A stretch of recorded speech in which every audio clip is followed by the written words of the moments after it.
Welcome to How to Sell More. Today, we are talking about speed to value, how to get to the good stuff and not bore your prospects and customers in those pitches and sales calls. I'm Mark Drager.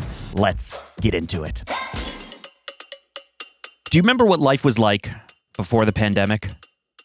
And I ask that because for me, the pre-pandemic world, that's hard to say, the pre-pandemic world feels like a lifetime ago. It feels like a totally different world, a totally different person. I did totally different things. And then the pandemic happened and it kind of took a year or two of my life. And then now we're in whatever era we are in now. We have no idea what we're going to call this. Post-pandemic, I guess? The post-COVID world where the markets are all over the place and the wars are happening and there's a ton of uncertainty. And I feel like everything is kind of a little bit bizarre. Now, in 2019, I was still going to a lot of conferences and I was going to a lot of events. And I was lucky enough to be invited by HubSpot to come down to Boston for Inbound 2019, their 3 or 4 day event that they do every year where they bring in like 60, 70, 80,000 people. And they have just jam-packed speakers. And I went to this event put on by someone from the sales revenue intelligence company Gong. Have you heard of this company Gong? They basically help sales teams analyze sales calls. They look at whether the salespeople are speaking more than the customer. They look at keywords. They help you analyze what's going on these calls so that way you can train your sales floor or your team to sell more, faster, and easier. Our whole mission at Sales Loop. And so I go to this presentation, and it was all about speed to value. And I tried to look so many times, I wish I could find the name of the gentleman who gave this presentation, and I can't. I can't find the name anywhere, but it's stuck with me. There were only 2 or 3 presentations out of the entire event that really blew me away, and this was one of them. And here's why. He shared a concept for sales calls, for pitches, for presentations, all focused on the idea of speed to value. And this, frankly, kind of blew my mind because I realized up until that point, I was doing everything wrong. And chances are, if you present kind of the old-fashioned way, the way that most people present, you're also doing it wrong. So I want to share with you, taking the best learnings from this presentation from my memory from 4 years ago, but the things that stuck with me and the little tips and tricks that I've tried along the way over the last few years to be able to master my own pitches, my own sales calls, my own presentations.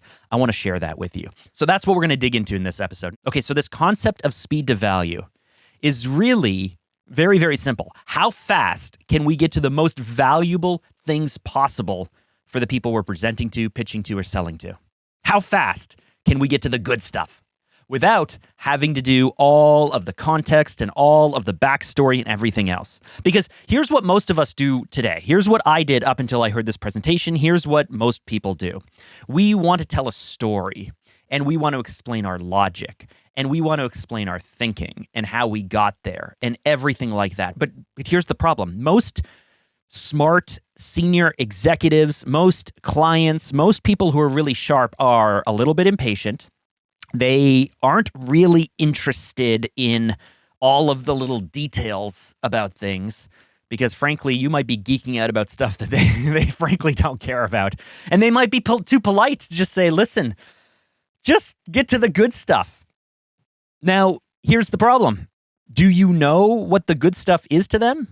Like maybe you can guess, or maybe you can make assumptions, or maybe you have client personas and you've done market research and you've worked with people to understand kind of these broad things. But on the micro, on the very specifics, you have no idea what the person sitting across from you actually specifically is most interested in. And so what we end up doing the old way, like the way that you might be doing it today, your presentations, your sales presentations, your pitches, your meetings, is you might be going, hey, Mr. Prospect, hey, Mrs. Prospect. So here's a bit about the challenge, and here's this opportunity, and here's the situation, and here's how we looked at it, and here's what we're thinking your options are, options 1, 2, and 3, and here's what we think the benefits of those options are. Now, here are some of the drawbacks. Here are some of the timelines. Here is the budget. Here are the key people we need. Here are the things. What do you think? And it makes sense to lay everything out because you want them to know what you know. You want to frame the thinking. You want to move through all of those things. But if that presentation takes 30 or 45 or 60 or 90 or 2 hours, however long it takes to be able to get through, they're just kind of along for the ride. And you're asking at the end for this kind of conversation or idea around everything that you shared and the questions they might have along the way. Some people are comfortable with this, but the vast majority of people are not. And here's what speed to value, here's what the real takeaway is. What if we can get to the thing that they value most? What if we can get to the thing that they value most without wasting their time and then allow the rest of the meeting that we would normally give to laying out every single step of everything that we did? What if we flipped it? What if we just got to the good stuff? Have you ever been in front of a prospect or a client where you hand them a proposal, especially in the old days of paper, but let's say digital, and they just literally grab the proposal or the book from you and they flip to the last page and they open it up because they think that that's where the budget's going to be? Maybe they care about the budget more than anything else. So they flip to the back, they scan down, they see the price. They're not really listening to you. They're not really listening to the presentation. They're busy making their own ideas because they jumped ahead to what they value most. And that's what we want to try and do.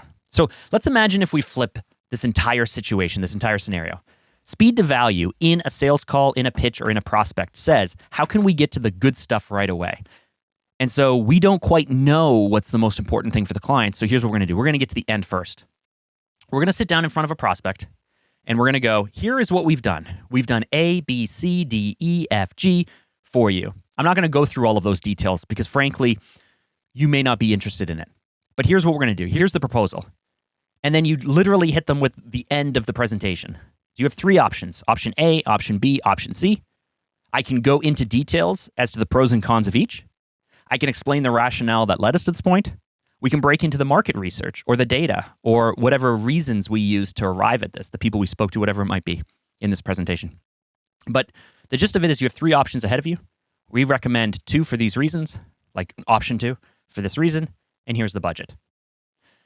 Now, if that takes 8 minutes to get through in a 1-hour meeting, we've just gotten to speed to value because we now have 52 minutes to talk about whatever the prospect cares about most, right? Okay, we've just gotten to the good stuff. We've just gotten to the end. Now, Mr. Prospect, Mrs. Prospect, what is it that you would like to cover off? Where do you want to go? What is it you want to know about? Because we have all of this information available, but we don't want to bore you with everything. So let's get into the conversation. What questions do you have now? What do you need to be comfortable to move forward? What do your stakeholders require of us to be able to move forward? Let's actually have a specific conversation, not taking the whole hour to walk down this entire path, this entire story, this entire presentation to at the end go, oh, here is the gift of the options we have presented to you because of our great thinking. No, what we're going to do is we're going to go, listen, we've done all of this stuff. We can dig into any part of this, any aspect of this that you may have questions on. But here's where we arrived. Here's the impact. Here's what it's going to do for you. Now, let's actually have a strategic conversation about what matters most to you. And when I'm sitting there in 2019 in Boston, in the convention center, listening to this presentation, I was thinking, why the hell did I not think about this earlier? Or you may be incredibly uncomfortable with this idea because here's what it forces. It actually gives control to the prospect. It gives control to the person you're speaking to. And on top of that, you need to know your stuff. Because the benefit of having this presentation with all of these steps, what I call the old way, is you just follow the steps, right? Someone else put together this presentation, you just follow the steps. It's like those speakers who get up on stage and read every word that's on the slide. And it's like, if you're just going to read every word that's on the slide, I don't really need you. Just send me the presentation. I'll read it. But the speakers who do that use the presentation as a crutch, as opposed to really gifted speakers who really know what they want to say and how to say it, and they've really honed in on the skill. The slides either only have a few keywords or sometimes pictures, or sometimes there's no slides at all because they know their presentation. They know it. And this shift, this idea of speed to value in your prospect meetings, in your pitches, in your presentations will require you to know your stuff. Because you can't count on the presentation to do it. Because when they decide that they want to go to step 3, and then to step 8, and step 1, and then wherever the conversation happens to take them, because they are in control of the questions that they have, you got to know your stuff. You got to be able to come up with those answers right away, or you need to be able to reference them. And that makes people somewhat uncomfortable. But if you're good, let me tell you what this does for you. First of all, you can understand instantly what they care about most because the questions that they're going to ask or the topics they're going to hit on are going to reveal the things that matter most to them. And by nature of the things that they choose not to dig into, either they don't know what they don't know, which is fair, or they don't care about those other things. And then over the course of several meetings or over the course of repetition, you might be able to draw similarities where you may notice, the same people always go to the same questions in the same order. And this will allow you to better prepare for those types of questions in that order. Or you might find it's more fragmented, it's more scattered, it's more all over the place. There's never any idea where someone's going to take it. And even in that situation, that's amazing because you're allowing your prospect to get the information that they need to be able to move forward with a decision with confidence. And so when I started doing this with my presentations, when I started going way more open-ended, focused on speed to value, got to the good stuff right away, and then really worked on preparing to make sure that I could show up to answer any questions that they have, this completely changed my selling technique and completely changed the results that we have. It also means that some people just don't move forward with things. They just don't move forward with things. But the people who don't move forward with things, it becomes clearer much earlier, and we're not wasting as much time chasing people down. So I love this concept. I love this approach. I want to hear from you. What do you think of it? Do you think it'll work in your industry? Do you think it'll work for you and your team and the way that you sell? Because I think for any service-based business, it will work perfectly. And even the example that the presenter from Gong gave in the presentation was, if my memory recalls, was something around like, let's say that we are meeting with a city planner about making changes to some kind of area for like a convention center or something, right? And you would normally sit down and you might go through, again, all the steps of like, we've done our environmental and we've done our planning and we've spoken to the stakeholders and we've done this and we've done this and we've done this and blah, blah, blah, all the way along the way. But instead, just flip the presentation, right? We've done all these work, A, B, C, D. We're not going to get into it right now. If you have questions, we'll circle around on it. But here is the outcome. These are the two options to move forward. This is the cost. This is the benefit. Now, what questions do you have? Let's dig into it. I want you to try it. I want you to reach out to me on Instagram and DM me and let me know if this works for you, or if you've already been doing this for quite some time. I want to hear from you.